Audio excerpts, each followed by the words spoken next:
एकत्र आली पाहिजे असं मत त्यांनी व्यक्त केलं. मी ऐकलं नाही. दुसरीकडे अब्दुल सत्तार पण म्हणतायत की भाजप कुठेतरी षडयंत्र रचते आणि जो सोबतचा पक्ष आहे त्यांना संपवायचं काम जे आहे ते. मग भाजप बरोबर का गेला? भाजप जर संपवत आहे तर मग तुम्ही आणि तुमचे जे नेते आज भाजपबरोबर भाजपचे घरगडी म्हणून काम करतायत ती भूमिका तुम्ही का स्वीकारली? त्याच्यावर तुम्ही आधी भाष्य करा. तुमच्या नेत्यांना सांगा की भाजपबरोबर जाणं म्हणजे महाराष्ट्राशी बेईमानी आहे, महाराष्ट्राला खड्ड्यात घालणं आहे. हे अब्दुल सत्तार यांनी त्यांचं जे नेतृत्व आहे त्यांच्या गटाचं त्यांना सांगायला पाहिजे आणि त्याच्यावर जाहीरपणे भूमिका व्यक्त केली पाहिजे. ते रडतायत की निधी मिळत मलाही नाही. वाटतं दोन्ही शिवसेना एकत्र झाल्या पाहिजे. कोणाला पाहिजे? अब्दुल अब्दुल सत्तार पण सत्तार म्हणताय. म्हणताय. मलाही वाटतं म्हणजे आता दोन्ही शिवसेना एकत्र झाल्या पाहिजे.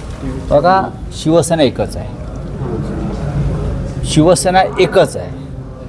हिंदू हृदय सम्राट शिवसेना प्रमुख बाळासाहेब ठाकरे यांच्या नेतृत्वाखाली त्यांनी स्थापन केलेली शिवसेना आणि त्या शिवसेनेचे पक्षप्रमुख उद्धव ठाकरे आहेत. ही एक शिवसेना आहे.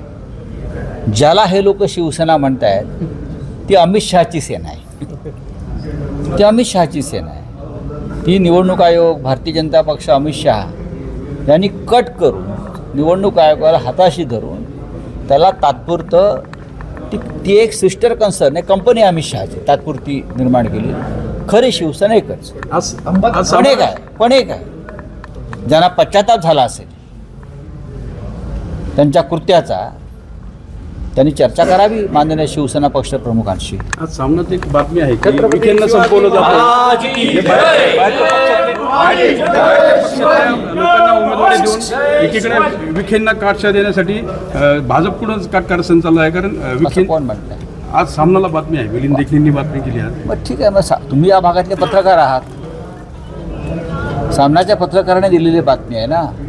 तीच बातमी खरी असेल तर ती तुमची तीच बातमी असायला पाहिजे.